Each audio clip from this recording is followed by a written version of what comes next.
গভীর জঙ্গলে এক রাজহাঁস তার ছানাদের নিয়ে থাকত। রাজহাঁসটা ছিল খুবই সহজ সরল। দিনে সে তার ছানাদের নিয়ে চরিয়ে বেড়াতো। আর সন্ধ্যা হলেই সে ছানাদের নিয়ে বড় আম গাছের নিচে এসে থাকতো। আম গাছটায় সেই বছর অনেক আম ধরেছিল, আর কিছু কিছু আম পেকেও গিয়েছিল। একদিন রাতে রাজহাঁস যখন তার ছানাদের নিয়ে ঘুমাচ্ছিল, তখন হঠাৎ করে একটা পাকা আম রাজহাঁসের মাথায় এসে পড়ল। বেচারা রাজহাঁস মারা গেল।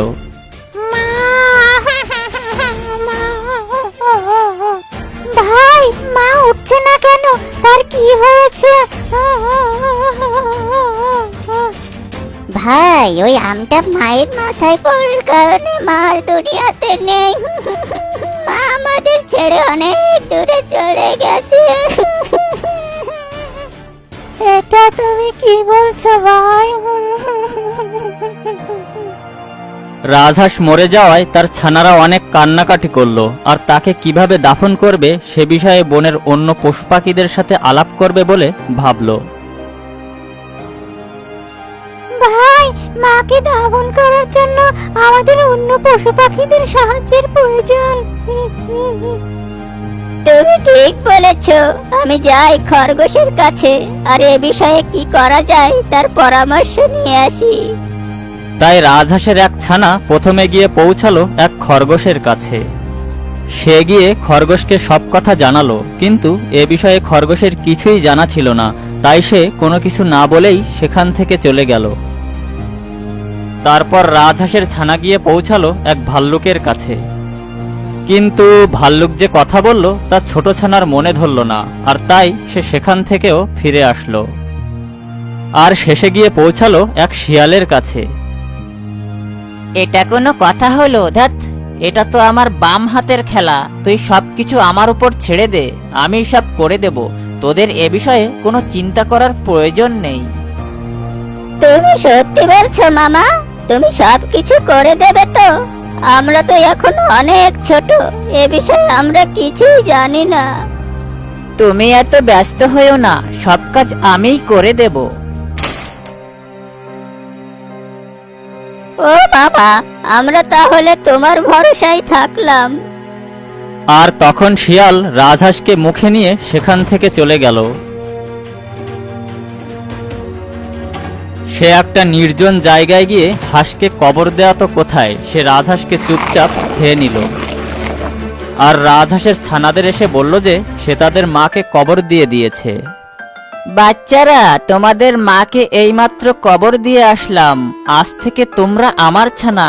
এখন থেকে তোমরা আমার সাথে আমার গুহায় থাকবে। শিয়ালের এই কথা শুনে একটা ছানার খুব সন্দেহ হলো। সে শিয়ালের কথায় রাজি হলো না। না মামা, মা নেই তো কি হয়েছে? আমি আমার ভাই বোনদের সামনে রাখতে পারবো। আচ্ছা ছানারা, তোমরা আজ রাতে কোথায় ঘুমাবে? আমরা ঝোপের আড়ালে থাকবো, বেলগাছের নিচে। আর কোথায়? হা হা হা হা হা, ঠিক আছে ছানারা, তোমরা সেখানেই থাকো। আমি রাতে তোমাদের দেখতে আসবো। তোমরা আমাকে ভয় পেও না। কি জানি তোমাদের মা আবার রাতে ভূত হয়ে আসে নাকি। আমি যাচ্ছি, ঠিক আছে? শিয়াল সেখান থেকে চলে গেল, আর রাজহাঁসের ছানাদের শিয়ালের প্রতি সন্দেহের সৃষ্টি হলো। শোনো, শিয়াল মামার ওপর কেউ বিশ্বাস করবে না। সে যেসব কথা বলছে সবই মিথ্যে। সে আমাদের মাকে সত্যি কবর দিয়েছে কিনা এ বিষয়ে আমার সন্দেহ হয়। আজ রাতে আমরা সবাই গুহার ভিতরে থাকবো, যাতে শিয়াল মামা বুঝতে না পারে আমরা কোথায়। বড় ভাইয়ের কথা মতো সব ছানারা গুহার ভিতরে আশ্রয় নিল। শিয়াল রাতে আম গাছের ওখানে আসলো, কিন্তু কাউকেই দেখতে পেল না। শিয়াল ছানাদের না পেয়ে সেখান থেকে চলে গেল। পরদিন সকালে শিয়াল আম গাছের ওখানে আসলো, আর দেখলো রাজহাঁসের ছানারা সেখানেই আছে। আরে ছানারা, কাল রাতে তোমরা কোথায় গিয়েছিলে? আমি কাল রাতে এসেছিলাম, আর তোমাদের তো আম গাছের নিচে দেখিনি। মামা, আমরা গুহার ভিতরে ছিলাম, তাই আমরা বুঝতেই পারিনি যে তুমি এসেছিলে। হুম হুম হুম, হা হা হা, মা মরা ছানারা, কত কষ্টেই না আছো তোমরা, আর কত হেনস্তই না হচ্ছ তোমরা। আল্লাহ কেন তোমাদের এমন শাস্তি দিল কে জানে। বাদ দাও মামা, সবই আমাদের ভাগ্যের লিখন। তোমরা ভয় পেও না, আমি সব সময় তোমাদের সাথেই আছি, বুঝেছো? আমি যাচ্ছি। রাতে আবার আসবো। না মামা, এটার প্রয়োজন নেই, আমি সবকিছু সামলে নেব।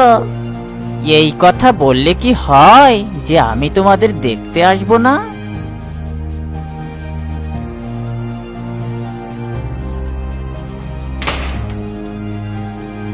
শিয়ালের এমন আচরণে রাজহাঁসের ছানার সন্দেহ বিশ্বাসে বদলে গেল। সে তার ভাই বোনদের নিয়ে আজ ঝোপের ভেতর থাকবে বলে ঠিক করলো। রাতে শিয়াল আসলো, সে রাজহাঁসের ছানাদের খাবে বলে সব জায়গায় খুঁজতে লাগলো, কিন্তু কোথাও খুঁজে পেল না। অবশেষে পরদিন সকালে সে ছানাদের জালে আটকে মুখে করে নিয়ে চলল। জালের ভিতর ছানারা খুব ভয় পেয়ে গেল।